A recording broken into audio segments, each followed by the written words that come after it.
Folks, do you think the Warriors are crazy for not doing a sign and trade on Kuminga yet? Do you think Kuminga's crazy for not signing the qualifying offer, not just giving in? Whatever it may be, this situation's getting untenable. It's clear Kuminga doesn't want to be there. It's clear the Warriors don't want him. And folks, we just found out the Kings offer and the Suns offer. We've talked about the money that Kuminga's looking to get from the Warriors. First $20 million per year, 2 years. They upped it to $22.5 million per year. Well, now we know the players and the money from the Kings and the Suns.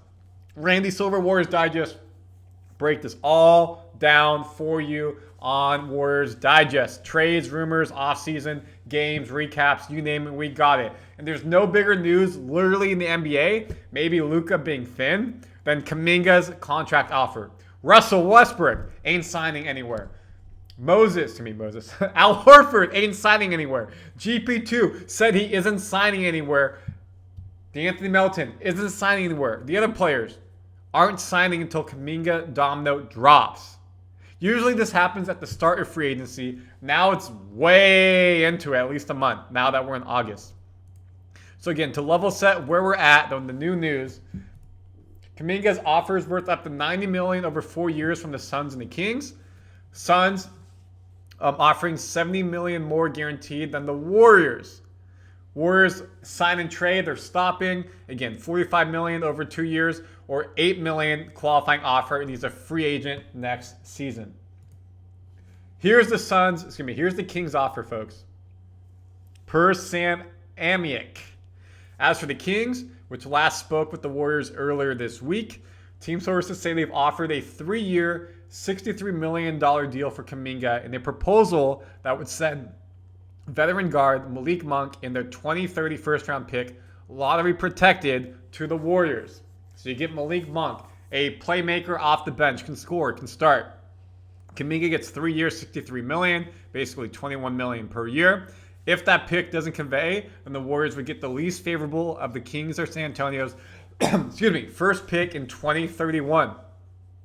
Those protections have been the primary sticking point, team sources said, as the Warriors have insisted that the first round would be unprotected. Thus, stalemate.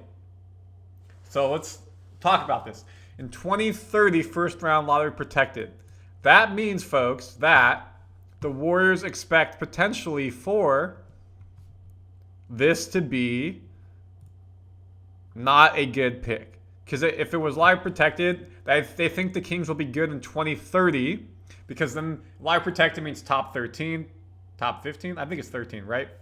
And then it falls to 2031. You think the Kings are still going to be good. If they're not bad in 2030, why are they bad in 2031? San Antonio, De'Aaron Fox, Wemby. That's not going to be a low first-round pick. That's going to be up in the 2030s, you think. They're going to be a playoff team, at their projections.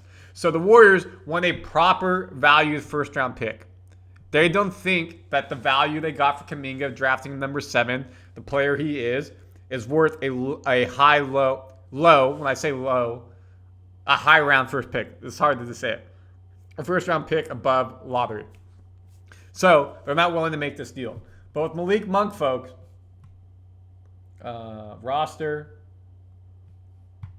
Malik Monk, he's smaller than Kuminga at 6'3", but a better shooter for sure. Better scorer. 27, so he's not even in his prime yet. Obviously, he's bounced around in his career. Hasn't been a consistent starter until this year with Sacramento, but he'll get you at least double digits a game, especially since 2019. His efficiency shooting, not the best three-point percentage. I think with the Warriors, he'll get more open shots playing next to Curry. But imagine Curry and him closing a game when you need scoring. Great. Imagine him coming off the bench when Curry's not playing. Great. He gives that scoring punch we haven't had. Imagine him and Butler. Butler able to take the ball to the post. Malik Monk takes the screen. Pop, shoot, roll, whatever it may be. I think this is a solid trade. Yeah, it kind of sucks in the first-round pick, but if this is what you can get, Kuminga and him not wanting to be there and what that could mean for a culture in the Warriors. We saw that with who? Jordan Poole. You get off of that and you move forward. I think Malik Monk provides that. Now, again, you're basically giving it to your biggest rival. And if Kuminga does amazing with the Kings and you got rid of it, Warriors fans, Warriors Nation would never let the Warriors live it down. And it could be Mike Dunleavy Jr.'s job as well. But they're very stuck on this first-round pick. Now, for Russell, we talked about, he said he ain't moving until he knows what happened with Kuminga. Just keeping everything in the bay is what is happening. Kuminga is. The Suns, 4 second-round picks, Royce O'Neal and Nick Richards. And again, the Warriors have said we want a first-round pick, first-round pick, first-round pick, non-starter. So if you look at the Suns, Royce O'Neal, where's Royce O'Neal? And Nick Richards. 6'6", so around Kuminga's height. 7th season, again, 32, a little bit out of his prime or kind of right there on the tail end. You got Nick Richards, 7-foot center. You know, we haven't signed anybody in free agency. So all you got is TJD and Quinten Post. This does give you a backup center, 27, just coming into his prime.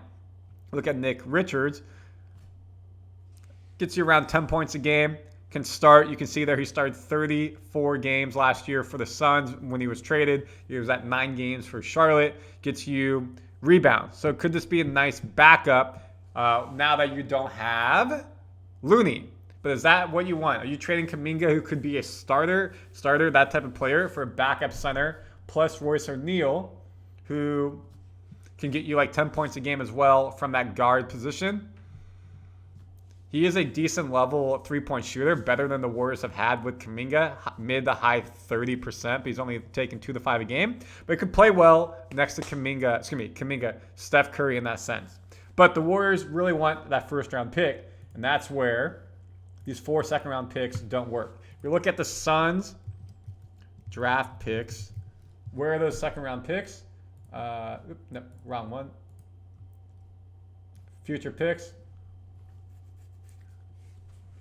Second round in 2029, second round in 2026, no protection. They own it. Second round in 2032. So really not a lot can happen. The Warriors want something probably a little bit more to the now. You get 2 players. Where if I lost it? You get 2 players who can help. They're role players, but you're losing potentially a star and somebody who maybe on the team isn't the most gelling anymore, especially after wanting to leave. Now, again, with Malik Monk, you get somebody who can help you win now, scoring. His defense isn't the best. We've seen, Warriors do make teams players better defensively, but you're not getting a first-round pick for at least 6 years.